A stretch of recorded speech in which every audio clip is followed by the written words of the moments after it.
Le film d'aujourd'hui, c'est la suite d'Aladin. Alors pour les deux du fond qui l'auraient pas vu, voici un résumé rapide. Aladin raconte l'histoire d'Aladin. Jusque-là, c'est cohérent. Aladin, c'est un SDF qui vit dans les rues d'Agraba. Il est voleur et menteur, mais il le fait pour manger. Ce qui fait de lui un diamant d'innocence. Alors je vous laisse imaginer le niveau de saloperie de tous les autres habitants de la ville. Ces deux enfants-là, par exemple, sont beaucoup moins innocents qu'Aladin. Ne demandez surtout pas ce qui est arrivé à leurs parents. Jafar, le grand vizir du palais, qui rêve d'être calife à la place du calife, c'est insultant. Ta gueule. Et ça aussi c'est insultant. Jafar, donc, a besoin de ce diamant d'innocence pour pénétrer dans la caverne aux merveilles. Ouais, c'est une grotte qui fonctionne comme le Père Noël. Si t'as été sage, t'as un super cadeau. Et si pas, tu te fais bouffer. Tes traditions familiales sont vraiment très étranges. On a les mêmes, mais c'était un piège et Aladin se retrouve coincé. Heureusement, le super cadeau, c'est une lampe magique dans laquelle on trouve... Le génie de la lampe. Un stand-upper hyperactif et tout bleu qui veut absolument être ton meilleur ami, alors qu'il te connaît même pas. Aladin fait le vœu de devenir un prince pour choper la princesse Jasmine parce qu'il a un crush, parce qu'il lui a parlé 10 minutes. J'ai dit bonjour à une fille hier. Je me demande comment on va appeler nos enfants. Mais Jasmine, elle le reconnaît pas, parce qu'il a changé de chapeau. Qui êtes-vous? Et qu'avez-vous fait de Kevin? Pour la séduire, il emmène Jasmine sur un tapis volant pour faire un rêve bleu à deux. C'est comme un rêve humide, mais en chanson. Oh, c'est dégueulasse. Et Jasmine finit quand même par le reconnaître. Pas de bol, Jafar aussi, et il lui vole sa lampe. Et il fait le vœu de devenir le nouveau sultan. Mais ça impressionne personne. Du coup, il demande pour devenir le sorcier le plus puissant de l'univers. Mais Aladin lui fait remarquer que le génie reste quand même plus fort que lui. Donc, le troisième vœu de Jafar, c'est de devenir encore plus balèze que le grand bleu. Mais quand t'es un génie, tu dois vivre dans une toute petite lampe et travailler pour ton maître. Et paf, pastèque, Jafar se retrouve enfermé et envoyé pour 10 millénaires dans la caverne aux merveilles. Aladin, avec son troisième vœu, libère le gentil génie pour qu'il puisse faire le tour du monde, et lui et Jasmine vont faire plein de rêves bleus dans toutes les pièces du palais. Eh ben on peut dire que c'était pas banal. Oh, t'es revenu.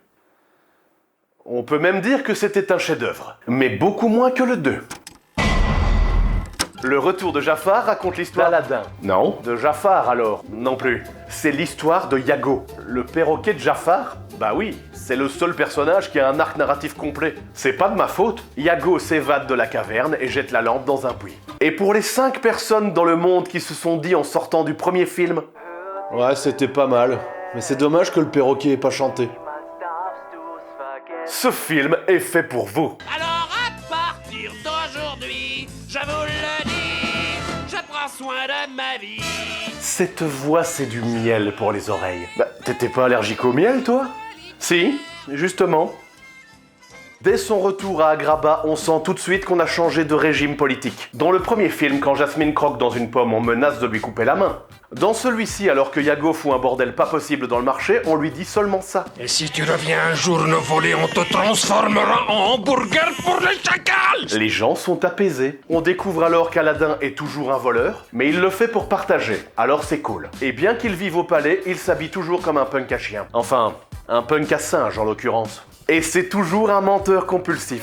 Cette fleur a dû te coûter une fortune. C'était une occasion à saisir.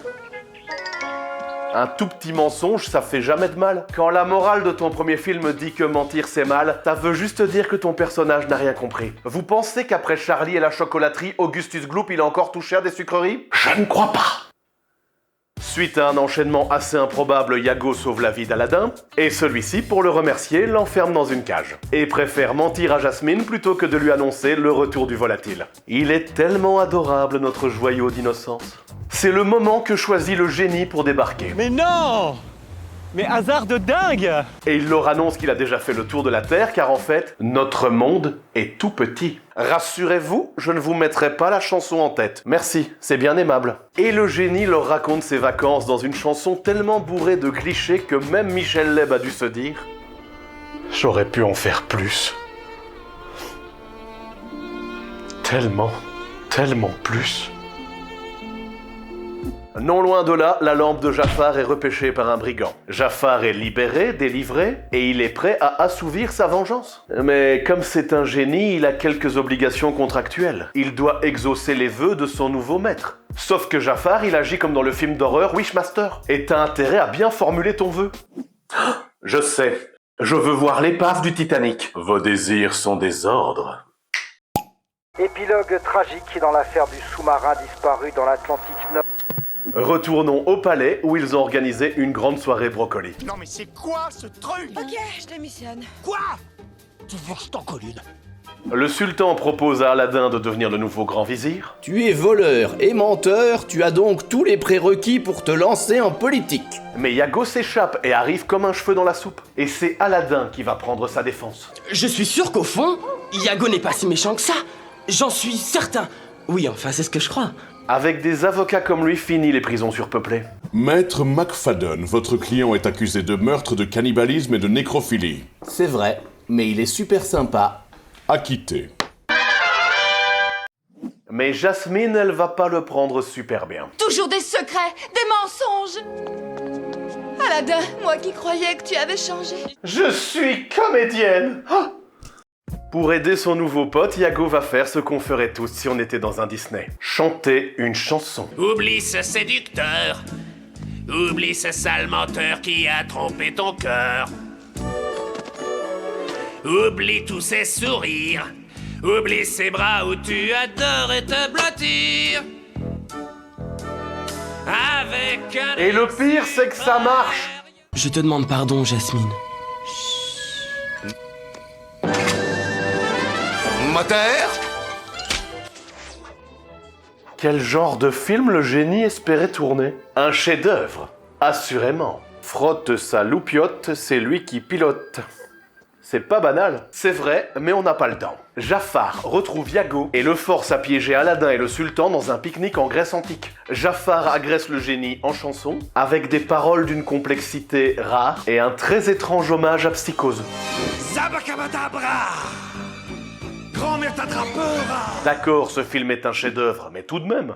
Tout ça pour enfermer le génie dans un bocal en verre. En verre? Oui, comme un vulgaire cornichon. Le sultan se fait enlever par des Nazgûl, Aladdin essaie bien sûr de le sauver, mais se fait pousser à l'eau pour y défier toutes les lois de la logique.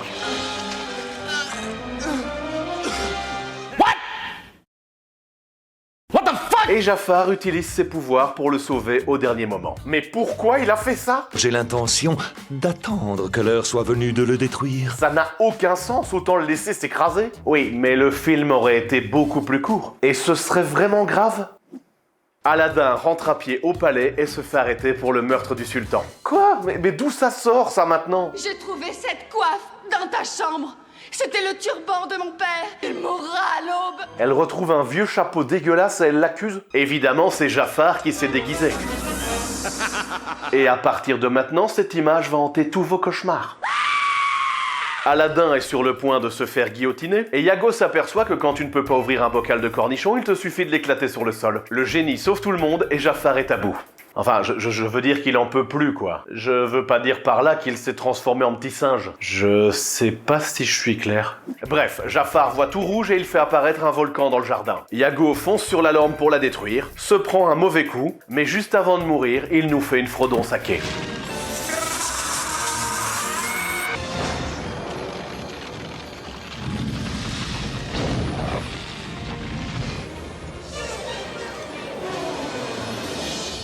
Le précieux a fondu, Jafar est vaincu et Iago là dans le... Le perroquet est vraiment mort? Non, parce qu'on est dans un Disney. Bien joué! Iago. Il est vivant! Tout est bien, qui finit bien. Aladdin refuse de devenir le grand vizir et il part avec toute sa bande faire le tour du monde. Le retour de Jafar, c'était pas banal. Bon, je vous laisse, mais en musique.